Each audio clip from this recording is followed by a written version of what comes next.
ఇవి సంఘంలో ఉండే ఉంటాయి. కానీ వాళ్ళు అలా చూపిస్తూ ఉంటే ఇవన్నీ మనం చేసేసాం కదా ఒకప్పుడు. అవును. ఫస్ట్ టైం చేసినప్పుడు థ్రిల్ ఎవరికైనా.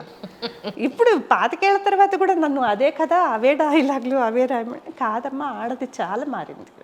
స్త్రీకి ఎంతో ధైర్యం వచ్చింది, ఎన్నో ఎదుర్కొంటోంది, ఎన్నో సాధిస్తోంది కదా లైఫ్లో అవును. అని రాద్దామని ఉంటుంది. బట్ ఇప్పుడు నేను ప్రస్తుతం ఒక ప్లాట్ఫామ్కి టీవీ సీరియల్స్ మీద ప్యారడీ రాస్తున్నా. Women in TV serials okay. అని నేను రాస్తున్నా.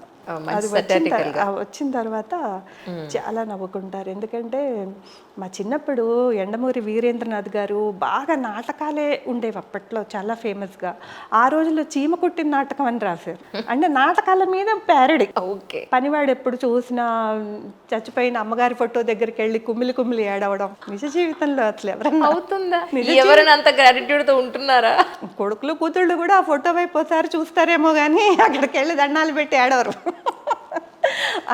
అలా ప్రతిదానికి నోట్లో గుట్ట కుక్కేసుకుని ఏడ్చి ఎప్పుడు చూసినా సోఫాలు దులుపుతూ, ఎంతకంటే ఇంకో పని ఏమి ఉండదు. పని వాళ్ళకి ఇంట్లో ఏం పనులు ఉండవు. అలాగే తండ్రులు కూతుళ్ళు గట్టి కౌగిలింతలు, అన్నా చెల్లెళ్ళు గట్టి కౌగిలింతలు. ఆ రోజుల్లో ఆయన సెటైర్ వేశారు అవన్నీ. చీమ కొట్టిన నాటకం అది.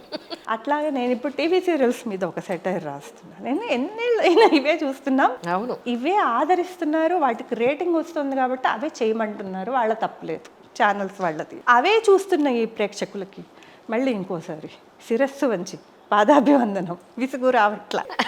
అలాగే ఏడుస్తున్నారు, అలాగే చూస్తున్నారు.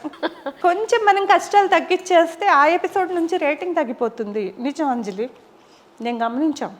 కొంచెం ధీరోదాత్తగా చూపించి ఆ అమ్మాయి ప్రాబ్లమ్స్ సాల్వ్ చేసుకుంటూ వెళ్తే ఆ ఏడుపు తగ్గిపోగానే వాళ్ళు ఆటోమేటిక్గా ఇంకో ఏడుపు సీరియల్ వెతుక్కుని వెళ్ళిపోతారు. ఇది చూడరు. సో ఏడుపుకి అంత అలవాటు పడ్డారు. రేటింగ్లు చూసే కదా ఇవి కమర్షియల్స్ వచ్చేది, రెవెన్యూ క్రియేట్ అయ్యేది. సో కమర్షియల్ వాళ్ళకి ఇవన్నీ అక్కర్లే. కథ, పట్టు, పాత్రలు. వాళ్ళు వచ్చి తగ్గిపోయిందండి టీఆర్పీ, ఇది వైండప్ చేసేయండి, ఈజీగా చెప్పేస్తారు. కానీ ఒక రైటర్కి టీఆర్పీ రేటింగ్స్ని ఆధారంగా చేసుకుని వాళ్ళ క్రియేటివిటీని దెబ్బతీయడం కాదు. ఎందుకంటే మీరు మనసు చంపుకుని మీరు పనిచేయలేకపోయారు. నిజానికి చాలా ఏళ్ళు చేసాం, మనకి అవసరం ఉన్నంత వరకు మనం కూడా లొంగుతాం కదా. సో చాలా అంటే బిగినింగ్లో నేను చేసిన సంస్థలు, ఆ సంస్థల యొక్క హెడ్స్ వేరు, వాళ్ళ మోరల్స్ అవన్నీ వేరు. మొదట్లో చేసిన ఛానల్స్ తర్వాత పూర్తి కార్పొరేట్ అయిపోయిన తర్వాత అక్కడికి వచ్చే ఛానల్ హెడ్స్ వాళ్ళు కేవలం వాళ్ళు చూసేది టీఆర్పీ రేటింగ్స్, వాళ్ళ సెన్సెస్, వాళ్ళ ఇవన్నీ వాళ్ళకు ఉంటాయి కదా. అవి చూసి ఇక్కడ తగ్గుతోంది కాబట్టి ఈ సీరియల్కి ఎక్కువ వస్తుంది కాబట్టి మనం కూడా ఆ సీరియల్లా చేద్దామని చెప్తారు. క్రియేటివిటీ అనే దానికి అసలు ఆస్కారం లేదు.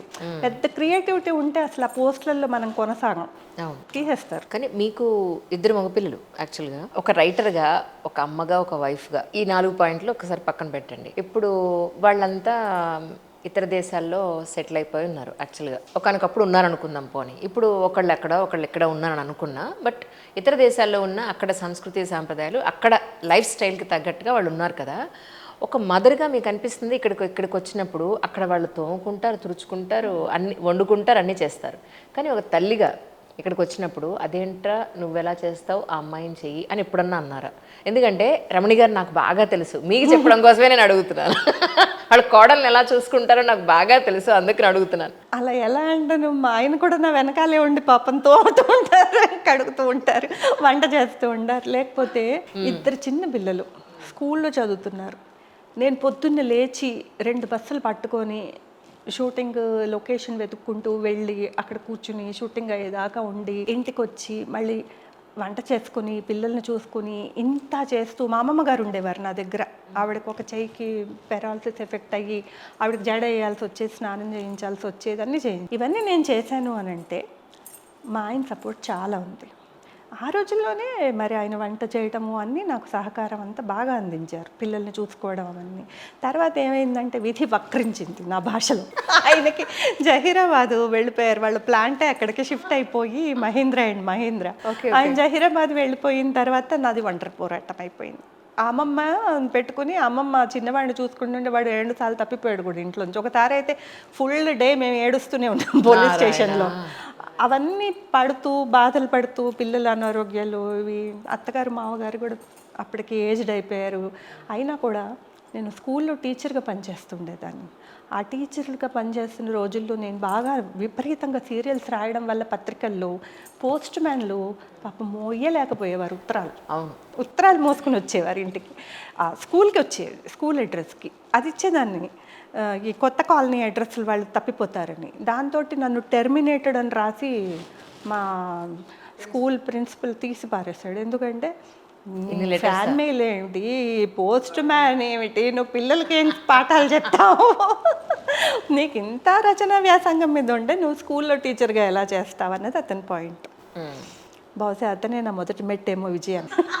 నన్ను టెర్మినేట్ చేసి మంచి పని చేశాడు. నేను ఫుల్ టైం నా కృషి అంతా దీని మీద పెట్టగలిగారు. టీవీ సీరియల్స్ చేసుకుంటూ తర్వాత సినిమాల వైపు వెళ్ళి సినిమాలు చేసుకుంటూ ఉన్నాను. ముళ్ళు ఉంటాయి, రాళ్ళు ఉంటాయి, పూలు ఉంటాయి కదా, అన్నీ ఉంటాయి బాటలో.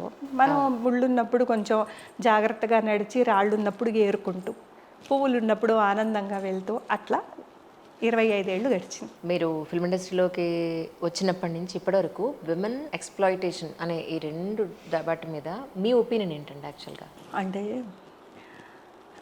యాక్చువల్గా నేను గీతా ఆర్ట్స్కి, సురేష్ ప్రొడక్షన్స్కి, మళ్ళీ మా రైటర్స్ అసోసియేషన్కి కూడా నేను ప్రొటెక్షన్ సెల్, విమెన్ ప్రొటెక్షన్ సెల్కి చైర్పర్సన్గా ఉన్నాను. నన్ను కరెక్ట్ ప్రశ్న నువ్వు అడిగావు. నేను టీవీ సీరియల్స్ చేసే రోజుల్లో కూడా నేను అమ్మాయిల్ని బాగా ప్రొటెక్ట్ చేద్దామని చూశాను. నేను నీకు ఉదాహరణలుగా చెప్పలేను, కానీ ఒక కథ రాశాను. ఆ కథ చెప్తాను ప్లీజ్. వెన్నెల అని ఒక కథ రాశా. ఒక రచయిత, పండితుడైన, మంచి పాటలు రాస్తాడు, చాలా విజ్ఞానం ఉంది ఆయన. ఒక అందమైన అమ్మాయి, ఇట్లా గులాబీ పువ్వు లాంటి ఒక అమ్మాయిని ప్రతివాడు ఎక్స్ప్లాయిట్ చేసి వాడుకోవడం అనేది చూస్తే ఆయన మనస్సు బాధ కలిగింది. అమ్మ నువ్వు అక్కడ ఎందుకు ఉంటున్నావమ్మా, ఆ బస్తీలో ఎందుకు ఉంటున్నావమ్మా, ప్రతివాడు నిన్ను చూసి ఒక వెకిలి మాట మాట్లాడడం, నీ మీద చెయ్యి వేయడానికి ప్రయత్నించడం, ఇలా ఎలా ఉంటావు, రా అమ్మ మా ఇంట్లో ఉందువు కానీ మేడ మీద అని పెట్టి తీసుకొచ్చి పెట్టి. భార్య విసుక్కుంది, అమ్మాయి ఏదో ఎక్స్ట్రా వేషాలు వేస్తుంది.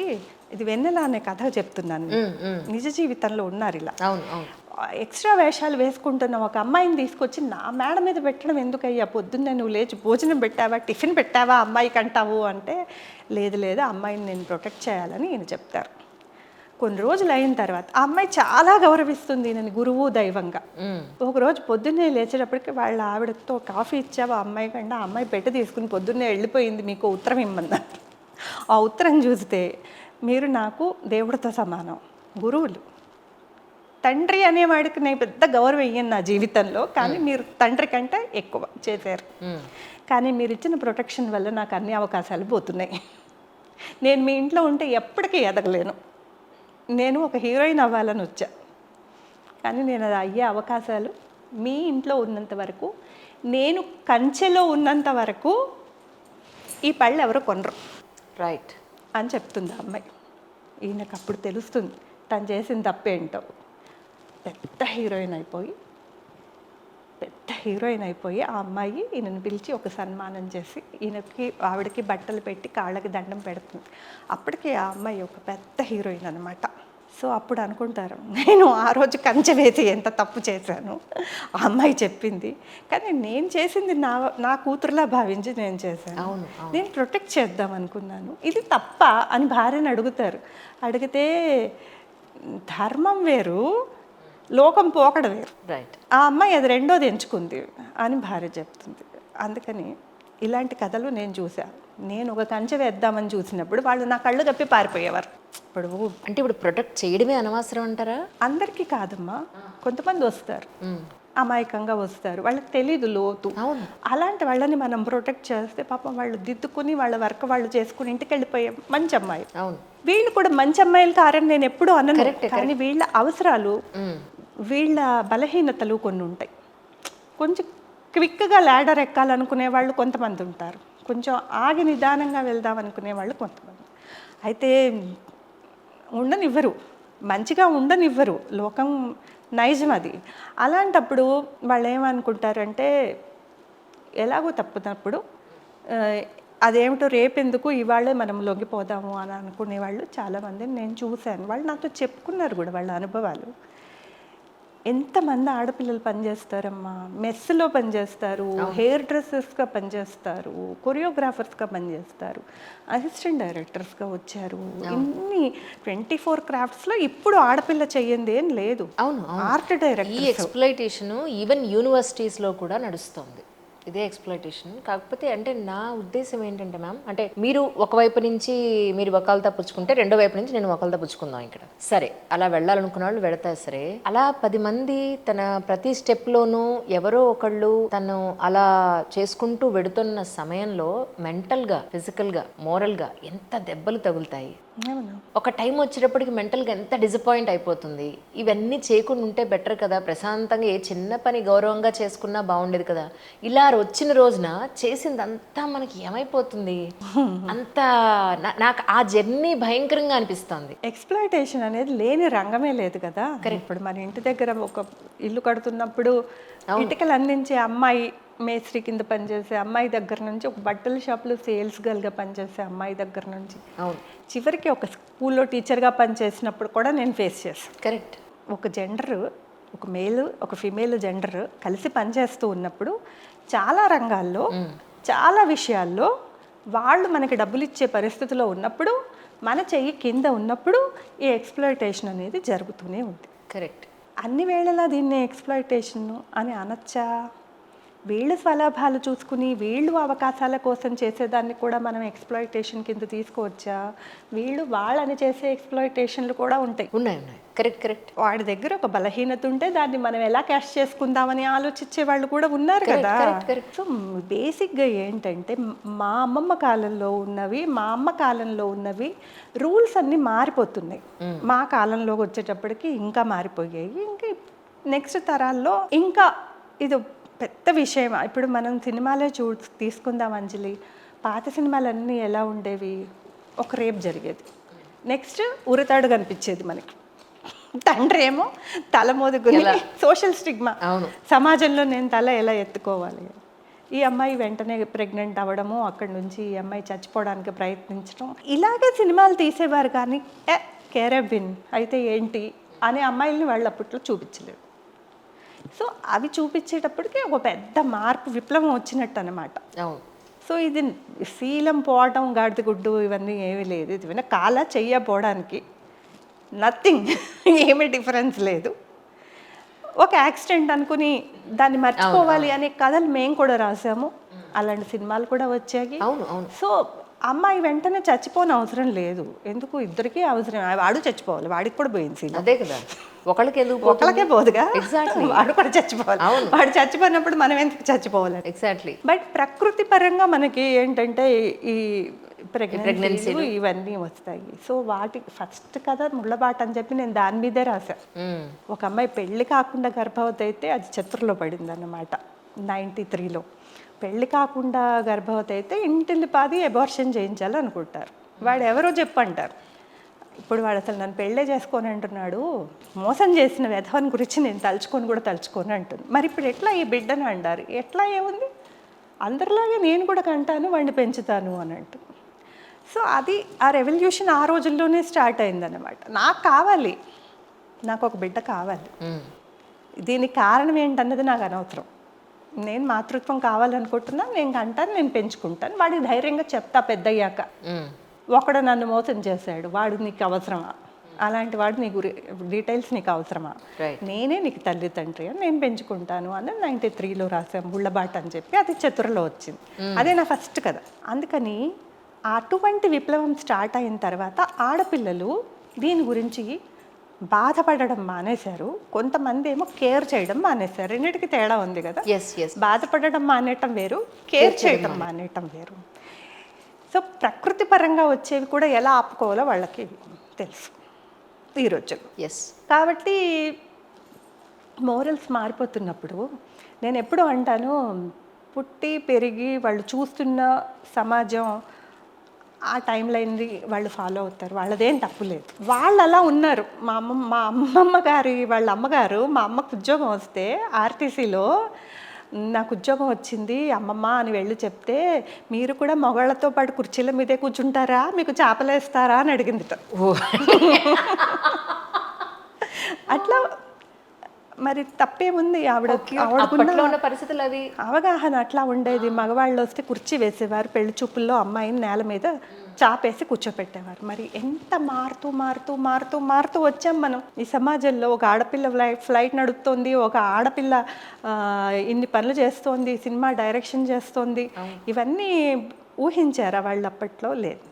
కానీ స్త్రీ సినిమా ఫీల్డ్ ఇండస్ట్రీ గురించి మనం తీసుకుంటే వాళ్ళంతా స్వయం సిద్ధాలుగా ఉండేవారమ్మా. సినిమాలు వచ్చిన కొత్తల్లో ఈస్ట్ ఇండియా కంపెనీ వాళ్ళు సినిమాలు తీసేవారు, భారతీయ సినిమాలు తీసేవారు, తెలుగు సినిమాలు కూడా వాళ్లే తీశారు మొదట్లో. ఏ భాష లేని మూకీ సినిమాలు కూడా వాళ్లే తీశారు. ఆ రోజుల్లో ఆటపాట వచ్చిన వాళ్ళు, ఒక కమ్యూనిటీ వాళ్ళు ఎక్కువగా వచ్చేవారు సినిమాల్లో. వాళ్ళు కూడా ఎంత నీతిగా ఉండేవారంటే, ఒక నాటకం వేస్తున్నా, ఒక సినిమాలో యాక్ట్ చేస్తూ ఉన్నా, ఆ నాటకంలో ఒక ఆర్గనైజర్నో దర్శకుడినో పెళ్లి చేసుకునేవారు. ఎందుకు? ప్రొటెక్షన్. ఒక స్త్రీగా ప్రొటెక్షన్ కోరుకునేది. పిల్లల్ని కనేవాళ్ళు, పెంచేవాళ్ళు, అతనికి ఇంకో ఫ్యామిలీ ఉన్నా కూడా. ఇప్పుడు అలాంటి ఎగ్జాంపుల్స్ నేను వాళ్ళ పేర్లు చెప్పను, ఎందుకంటే వాళ్ళు మనకి అమ్మలతో సమానం. కరెక్ట్, గొప్పవాళ్ళు వాళ్ళు. సో వాళ్ళు రెండో భార్యగా ఉండేవాళ్ళు. కానీ ఇంకెవరు వాళ్ళ వైపు కన్నెత్తి చూడకుండా గురువుగారి భార్యగా లేదా భలానాయన భార్య అన్న ఒక స్టేటస్ కోసం పెళ్ళిళ్ళు చేసుకునేవారు. విమెన్ ప్రొడ్యూసర్సే ఉండేవారు అంటే నువ్వు ఆశ్చర్యపోతావా? నాకు విజయ నిర్మల్ గారి దగ్గర నుంచే తెలుసు. అంతకుముందు ఎవరు? కృష్ణవేణి గారు, కన్నాంబ గారు, తర్వాత లక్ష్మీరాజ్యం గారు, వీళ్ళు ప్రొడ్యూస్ చేసేవాళ్ళు. వీళ్ళు ఎన్టీ రామారావు గారికి వాళ్ళకి వేషాలు ఇచ్చారు. కృష్ణవేణి గారే ఇచ్చారు మన దేశంలో ఎన్టీ రామారావు గారికి వేషం. అలాగా వీళ్ళు ప్రొడ్యూస్ చేసేవారు.